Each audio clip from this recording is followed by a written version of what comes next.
बात खिलौने की नहीं, बात बोर्ड एग्जाम की है। आज सुबह सुबह मैं सोच रहा था कि सरफेस एरिया एंड वॉल्यूम में कौन सा क्वेश्चन बच्चों को दे दूं। तभी मेरी नजर अभ्यास प्रश्न पत्र पर गई और जब उसके चारों सेटों का हमने अध्ययन किया तो पाया कि एक ऐसा क्वेश्चन जो कि सेट बी में भी है और सेट डी में भी है और मेरे हिसाब से भी वो काफी महत्वपूर्ण प्रश्न है। यानी इस क्वेश्चन के आने की उम्मीद परीक्षा में 100% कर सकती है। और ये क्वेश्चन आपके एक्सरसाइज 13.1 का क्वेश्चन क्रमांक 3। तो मैंने सोचा कि क्यों न इस प्रश्न को वीडियो के माध्यम से बच्चों को सरलतम ढंग से समझा दूं ताकि बच्चे इस यूनिट का क्वेश्चन बड़ी आसानी से एग्जाम में कर सके। तो आइए देखिए इसी क्वेश्चन पर आज चर्चा करते हैं। ये क्वेश्चन क्या है? एक खिलौना त्रिज्या 3.5 सेंटीमीटर वाले एक शंकु के आकार का है जो उसी त्रिज्या वाले एक अर्धगोले पर अध्यारोपित है। इस खिलौने की संपूर्ण ऊंचाई 15.5 सेंटीमीटर है। इस खिलौने का संपूर्ण पृष्ठीय क्षेत्रफल ज्ञात कीजिए।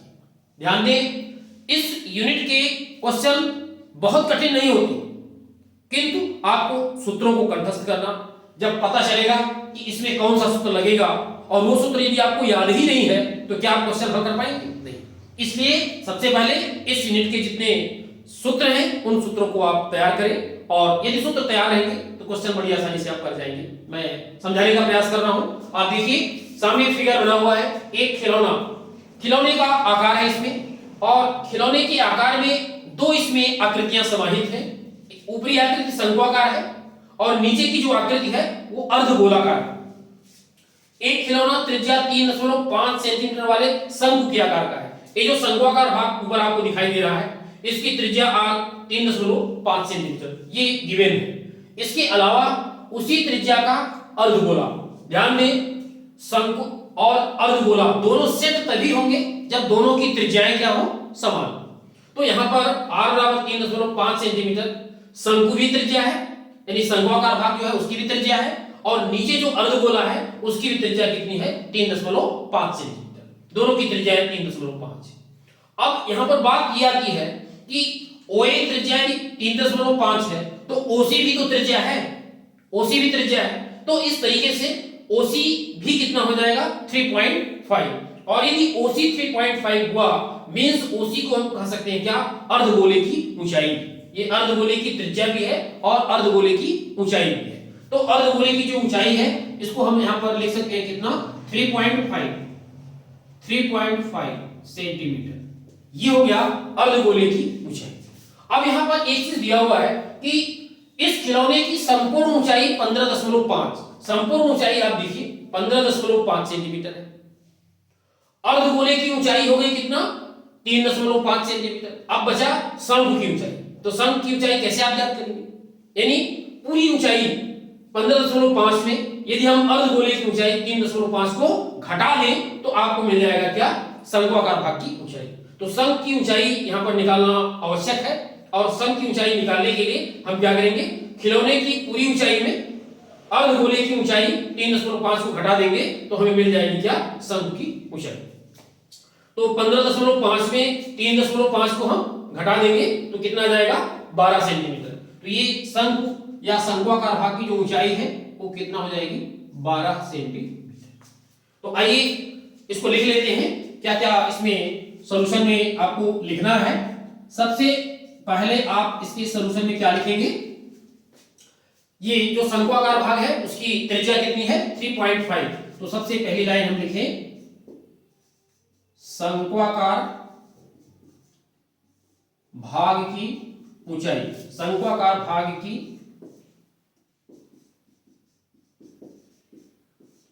त्रिज्या r कितना दिया हुआ है? 3.5। ये हो गया आपका 3.5 सेंटीमीटर। शंक्वाकार भाग की त्रिज्या 3.5। इसके बाद शंक्वाकार भाग उसी त्रिज्या वाला एक क्या है? अर्धगोला, यानी अर्धगोले की भी त्रिज्या कितनी है?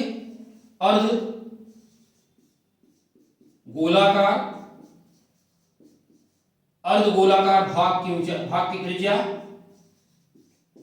इसकी भी त्रिज्या सेम है और इसलिए संकेत भी हम सेम दे रहे हैं 3.5 सेंटीमीटर। 3.5 को 35/10 लिख करके यदि आप हल करते हैं तो सिंपली 7/2 भी आप लिख सकते हैं। 7/2 35/10 आप काट देंगे तो 7/2 आपका आ जाएगा। इस तरीके से अर्धगोलाकार भाग की त्रिज्या भी आ गई। अब अर्धगोलाकार भाग की जो ऊंचाई है और अर्धगोलाकार भाग की जो त्रिज्या है वो सेम है, उसी को बोलते हैं, तो हमें ऊंचाई की जरूरत है। तो यहां पर यूज करें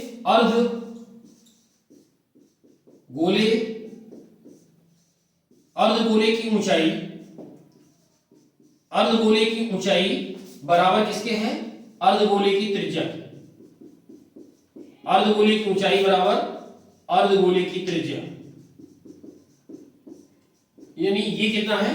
वही 7 पॉइंट, अर्धगोले की त्रिज्या 7/2 सेंटीमीटर लिख सकते हैं आप। अर्धगोले की ऊंचाई या अर्धगोले की त्रिज्या 7/2 या 3.5 जो भी आप कंसीडर करें। इसका मतलब ये हुआ कि अर्धगोले की ऊंचाई आपको मिल गई, यानी ये भाग आपको मिल गया 3.5। अब आपको निकालना है क्या? शंकु की ऊंचाई। तो शंकु की ऊंचाई निकालने के लिए सबसे पहले आपको लिखना होगा क्या? खिलौने की कुल, खिलौने की कुल ऊंचाई, खिलौने की कुल ऊंचाई ये है आपका कितना? 15.5 सेंटीमीटर। इसलिए शंकु की ऊंचाई या शंक्वाकार भाग की ऊंचाई कितनी हो जाएगी? शंक्वाकार भाग की ऊंचाई, शंक्वाकार भाग की ऊंचाई बराबर आपको क्या करना है? टोटल ऊंचाई 15.5 में घटाना है क्या? अर्धगोले की ऊंचाई। यहां पर अर्धगोले की जो ऊंचाई आई है 7/2 अथवा 3.5 जो भी इसको लिख लें 3.5, इसको आप घटा दें तो ये आपको मिल जाएगा कितना? 12 सेंटीमीटर। 12 सेंटीमीटर 15.5 में 3.5 ये मिल गया। यानी शंक्वाकार भाग की ऊंचाई, इसको आप संकेत भी दे सकते हैं क्या? यच, यच शंक्वाकार भाग की ऊंचाई यच, ये आपका यच बराबर कितना हो गया?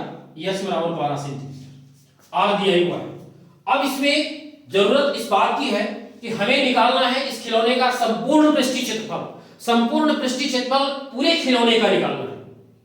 लेकिन इस खिलौने में दो प्रकार की आकृतियां हैं, तो दोनों आकृतियों का अलग अलग आपको पृष्ठीय क्षेत्रफल निकालना होगा। यानी शंक्वाकार भाग का अलग और अर्धगोले का अलग। तो शंक्वाकार जो भाग होता है यानी शंकु, शंकु का जो वक्र पृष्ठ का फार्मूला है वो क्या होता है? शंकु का वक्र पृष्ठ का formula pi r l, pi r l होता है। यानी हमें आर तो पता है लेकिन यल पता नहीं। यल क्या होता है? तिर्यक ऊंचाई। जैसे कि यहां पर ए से लेकर के बी तक की जो ऊंचाई है ये तिर्यक ऊंचाई यल कहलाएगी। लेकिन इस यल की वैल्यू क्या है ये फाइंड करने के लिए हम आर और एच का सहारा लेकर के निकाल लेंगे। तो शंकु की तिर्यक ऊंचाई निकाल लें। यहां पर शंकु की तिर्यक ऊंचाई, शंकु की तिर्यक ऊंचाई, इसका फार्मूला तिर्यक ऊंचाई यल बराबर क्या होता है? √h² plus r²। शंकु के लिए अब यहां पर मान रख दीजिए तो तिर्यक ऊंचाई मिल जाएगी। s की वैल्यू कितनी है? 12 का स्क्वायर प्लस r यानी 7/2। 7/2 यूज करें या 3.5 एक ही बात है ना? 7/2 तो ये हो जाएगा कितना? 7/2 का स्क्वायर। और इस तरीके से इसको आप लिख सकते हैं 144 प्लस 49, इसका वर्ग कर दें 7 का वर्ग 49 और बटे कितना हो गया? 4। इसको जब आप हल करते हैं तो ये निकल के आएगा कितना? 4 का गुणा हो जाएगा 4 × 16, 4 × 16 1 17, 4 × 4 576 प्लस 49 बटे कितना? 4। और इस तरीके से ये आपको मिल गया। इसको जोड़ लीजिए 9 × 6 15 और ये 625, ये हो गया 625 बटे कितना? 4। और इसका वर्गमूल जब लेंगे तो ये कितना हो जाएगा? 25/2, 25/2 सेंटीमीटर। ये हो गई शंकु की तिर्यक ऊंचाई L की वैल्यू 25/2। तो L की वैल्यू आ गई कितना? 25/2 सेंटीमीटर। L क्लियर हो गया, R क्लियर है तो शंकु का वक्र पृष्ठ आप निकाल सकते हैं। अर्धगोले के लिए क्या चाहिए? अर्धगोले का पृष्ठ कितना होता है? ये होता है 2πr²। ध्यान दें पृष्ठीय क्षेत्रफल आपको निकालना है 2π, जिसमें केवल r की जरूरत है और r गिवन है 3.5। तो आइए अब संपूर्ण पृष्ठीय क्षेत्रफल के लिए फार्मूला लिखा जाए। अतः खिलौने का संपूर्ण पृष्ठीय क्षेत्रफल बराबर शंक्वाकार भाग का पृष्ठीय क्षेत्रफल प्लस अर्धगोले का पृष्ठीय क्षेत्रफल, यानी शंक्वाकार का और अर्धगोला दोनों का पृष्ठीय क्षेत्रफल निकाल करके और दोनों के बीच में प्लस में लगा दिया, ऐड कर दिया। तो ये फार्मूला देखिए, शंक्वाकार भाग का पृष्ठीय क्षेत्रफल का फार्मूला क्या होता है, इसमें यूज करें पाई आर एल, और अर्धगोले का पृष्ठीय क्षेत्रफल का फार्मूला क्या होता है 2 pi r square, 2 pi r square. और इस तरीके से मान रख दिया जाए, पाई का मान 22/7 गुणे आर, आर की वैल्यू कितना है 3.5 या आप 7/2 यूज कर ले, मल्टीप्लाइड यल हमने निकाला है 25/2 प्लस 2 इंटू पाई यानी 22/7, आर की वैल्यू वही 7/2 इंटू 7/2, दो बार यूज कर ले, स्क्वायर है तो। और इस तरीके से कैलकुलेशन कर ले। कैलकुलेशन जब हम करते हैं तो यहाँ पर कैंसिल होगा, 7 ये 7 कैंसिल हो जाएगा और 2 से ये कट जाएगा, यहाँ पर आ जाएगा 11, यहाँ भी कैंसिल कर सकते हैं, 7 कैंसिल हो जाएगा और आपका ये 2 कैंसिल हो जाएगा, और इस तरीके से इस 2 से आप कैंसिल कर सकते हैं, इसको 11 आ जाएगा। और ये वैल्यू देखिए 11 का गुणा कर लें, 11 × 5 = 55 और 11 दूनी 22 5 27, 275/2 प्लस यहाँ पर केवल आएगा कितना 77। तो इस तरीके से इसको आप डिवाइड कर लें, ये हो जाएगा 2 1 कम 2, 2 3 6 और 1 बचेगा, 2 7 14 और 2 5 10 प्लस 77, और इन दोनों को ऐड कर लें तो कितना हो जाएगा 7 7 14, 4 हासिल 1, 7 3 10, 1 11, 1 1 2, 214.5। अब चूंकि एरिया है स्क्वायर सेंटीमीटर, 214.5 स्क्वायर सेंटीमीटर, तो ये इसका हो गया खिलौने का संपूर्ण पृष्ठीय क्षेत्रफल, निकल के आ रहा है कितना 214.5 स्क्वायर सेंटीमीटर। तो यही इसका आंसर हो जाएगा। और इस तरीके से आपने देखा कि इस क्वेश्चन को यदि हमें सूत्र पता है तो हम कितनी आसानी से क्वेश्चन को हल कर सकते हैं। तो इसका अभ्यास कॉपी पर एक बार 2 बार आप कर लें और मन में बैठा लें कि ये क्वेश्चन काफी महत्वपूर्ण है और इसकी तैयारी हमें कर लेना है। फिर भी यदि कहीं पर समझ में नहीं आता है तो कमेंट बॉक्स में जरूर लिखें, और यदि यह वीडियो अच्छा लगा हो तो वीडियो को लाइक करें, चैनल को सब्सक्राइब करें। बहुत बहुत धन्यवाद।